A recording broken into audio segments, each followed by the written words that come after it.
Selamat siang, jumpa lagi dengan Denok Ayu Novel. Bagaimana kabar sobat semua? Sebelum kita mulai cerita ini, ayo silakan subscribe, like, komen, share dan nyalakan loncengnya untuk mendapatkan notifikasi terbaru ketika Mimin upload videonya. Menantu terbaik bab 439, apalagi yang harus dikatakan. Lin Yu bergegas ke wanita itu dengan kecepatan yang sangat cepat, meremas bahunya, dan kemudian meraihnya dan menariknya kembali dengan kuat, dan kemudian wajah putih dengan riasan halus muncul di depannya. Lin Yu terkejut, itu bukan mawar. Pada saat ini, ia juga menemukan bahwa meskipun wangi pada wanita ini sangat mirip dengan yang ada pada Rose, namun tidak sama. Kamu gila. Wanita bulu hitam itu begitu dikejutkan oleh Lin Yu, dia langsung mengutuk dengan marah.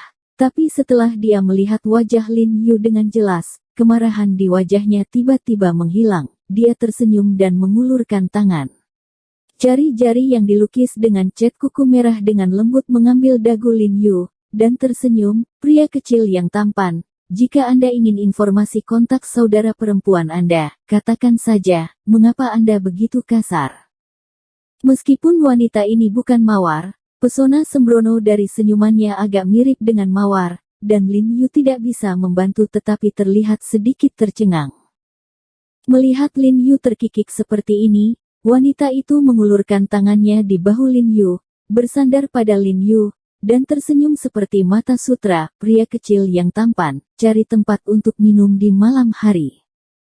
Tepat setelah dia selesai berbicara, tubuh Lin Yu tiba-tiba mundur, dan kekuatan di lengannya tiba-tiba lega. Dia tidak bisa membantu tetapi terhuyung satu persatu, dan hampir melompat ke tanah. Ternyata Ye Qingmei berlari dengan marah di beberapa titik, dan menyeret Lin Yu yang linglung ke samping. Apa yang kamu lakukan? Wanita dengan bulu hitam mengangkat kepalanya dan memelototi Ye Qing dengan wajah marah. Jika saya berubah menjadi Jiang Yan, saya pasti sudah berkata tanpa malu-malu, tetapi kepribadian Ye Qingmei lebih terkendali, hanya melirik wanita ini, dan kemudian segera memeluk lengan Lin Yu dan menyeretnya pergi. Hei, pria kecil yang tampan. Wanita bulu hitam itu berteriak di masa depan. Ye Qingmei dan Lin Yu sudah bergegas ke lift. Ketika berada di garasi di bawah, Ye Qing berkata dengan marah, lihat aku akan kembali dan tidak memberitahu Yan Yan. Sekarang aku semakin berani, aku berani berbicara dengan gadis lain di jalan. Setelah itu, dia mengabaikan Lin Yu dan berjalan cepat menuju tempat parkir, merasa sedikit masam di dalam hatinya. Tidak mungkin, bagaimanapun, dia tidak memiliki hubungan langsung dengan Lin Yu, jadi dia hanya bisa menggunakan nama Jiang Yan untuk menakut-nakuti Lin Yu. Lin Yu menunduk, sedikit bingung, dan berkata dengan lembut, kakak senior, menurutmu apakah seorang wanita memiliki dua wajah? Ye Qingmei sepertinya mendengar kelelahan dan kehilangan dalam kata-kata Lin Yu. Dia tidak bisa membantu tetapi berhenti. Dia segera berhenti dan menoleh ke Lin Yu dan berkata dengan prihatin, Jia Rong, ada apa denganmu, apa yang terjadi? Tidak apa-apa. Aku tidak bisa memahaminya. Seseorang memiliki sisi baik dan sisi gelap. Bagaimana dia melakukannya? Lin Yu menghela nafas sedikit, dan berkata tanpa daya, faktanya, selama 3 hari dia tinggal bersama Rose, dia tahu bahwa Rose sangat baik untuk anak-anak, tetapi dia tidak bisa memahaminya. Dia memiliki hati yang baik. Wanita, betapa kejamnya membunuh orang-orang tak bersalah itu. Ye Qingmei tidak dapat memahami apa yang dikatakan Lin Yu. Melihatnya dengan tatapan putus asa, dia tidak dapat menahan perasaan tertekan. Dia mengulurkan tangannya dan dengan lembut memegang tangan Lin Yu dan berkata dengan lembut, aku tidak tahu siapa yang kamu bicarakan. Tetapi saya merasa bahwa tidak mungkin seseorang menjadi bodhisattva pada saat yang sama dia melakukan kejahatan besar, karena kedua hal ini pada dasarnya berlawanan. Ya, mereka saling bertentangan. Lin Yu bergumam mengangguk, bertanya-tanya, satu sisi baik, yang lain jahat, sisi mana wajah Rose yang sebenarnya, dan sisi mana dia menyamar. Setelah pulang ke rumah pada malam hari, Jiang Yan tidak sabar untuk menarik Ye Qingmei dan berlari ke kamar tidur untuk mencoba stoking yang baru dibeli setelah kembali dari kerja. Kali ini berbeda dari sore hari. Ada 4 kaki putih besar, jadi darah Lin Yu berjatuhan ketika dia melihat sekilas situasi di kamar tidur. Dia tidak bisa membantu tetapi berlari masuk lagi untuk membantu mereka mencicipi stoking, tetapi dia diusir oleh Jiang Yan di pantatnya, dan kemudian Ye Qingmei juga membanting pintu dengan sangat kooperatif. Ini keterlaluan, aku berani menjadi pemimpin seperti itu bagi diriku sendiri. Lin Yu mengertakkan gigi dan berkata dengan getir, lihat bagaimana aku membimbingmu ketika kamu tidur di malam hari. Ketika dia pergi tidur, Lin Yu menunggu dengan sabar sampai Jiang Yan selesai menggunakan topeng, dan menariknya ke dalam pelukannya, berpikir untuk membimbingnya dengan baik, tetapi telepon tiba-tiba berdering. Siapa ini? Menyebalkan sekali. Lin Yu sangat kesal. Dia mengambil ponselnya dan melihat bahwa itu adalah Zhao Zongji. Dia terkejut. Dia tidak tahu mengapa dia mencari dirinya sendiri di tengah malam, dan dia tidak ragu-ragu untuk mengangkatnya. Hei, Din Zhao. Dr. Ho, ini tidak bagus. Zhao Zongji di ujung telepon tidak punya waktu untuk menyapanya. Begitu dia muncul, dia berkata dengan panik, ayo ke rumah sakit. Ayo ke rumah sakit. Ada yang salah dengan Riehe.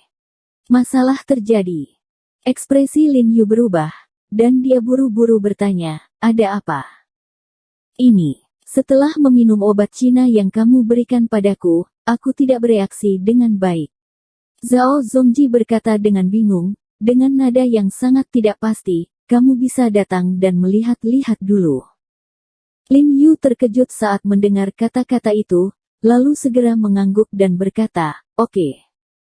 Begitu suara itu turun, dia segera bangkit dan mengenakan mantelnya. Apa yang terjadi dengan malam itu? Jiang Yan bertanya dengan panik. Tidak apa-apa, kamu tidur dulu, aku akan pergi ke rumah sakit. Lin Yu bergegas keluar begitu dia selesai berbicara. Ketika dia membuka pintu, Bu Cheng, yang baru saja akan pergi tidur di lantai bawah, mendengar gerakan itu dan tiba-tiba berbalik, lalu mengambil mantelnya dan bergegas keluar. Dia dengan cepat bergegas ke atas dari tangga dalam 3 dan 2 langkah dan melihat Lin Yu. Saya sedang menunggu lift dan buru-buru bertanya, Tuan He, apakah Anda akan keluar? Saya akan bersamamu. Oke. Lin Yu juga tidak menolak. Dia terkejut dan terkejut. Obat yang dia siapkan tidak masalah bagi Xiang Lao. Mengapa He bermasalah setelah meminumnya? Ketika mereka bergegas ke rumah sakit dan mencapai lantai tempat He berada, mereka melihat sekelompok dokter dan perawat berdiri di luar bangsal. Di antara mereka, Zhao Zongji juga ada di sana, terus-menerus menyeka keringat di kepalanya, dan seluruh orang menjadi tidak sabar.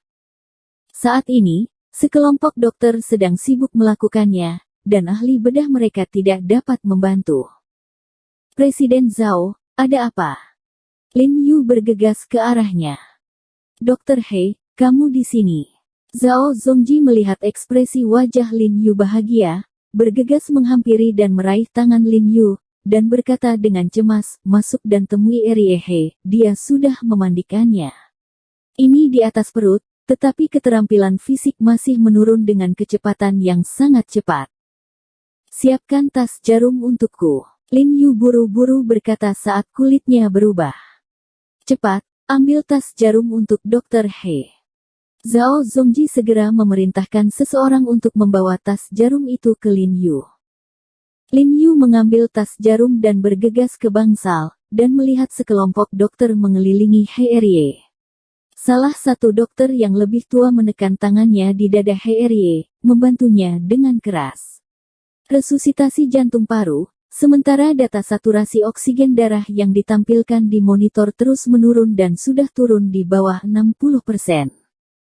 Pada saat ini, seluruh wajah He berwarna putih lilin, matanya tertutup rapat, bibirnya agak ungu, dan otot di lengan dan wajahnya bergerak-gerak dari waktu ke waktu, bahkan jika dia dalam keadaan koma sekarang, alisnya tidak dapat membantu. Sedikit mengerutkan kening, jelas sangat menyakitkan. Keluar, aku akan datang.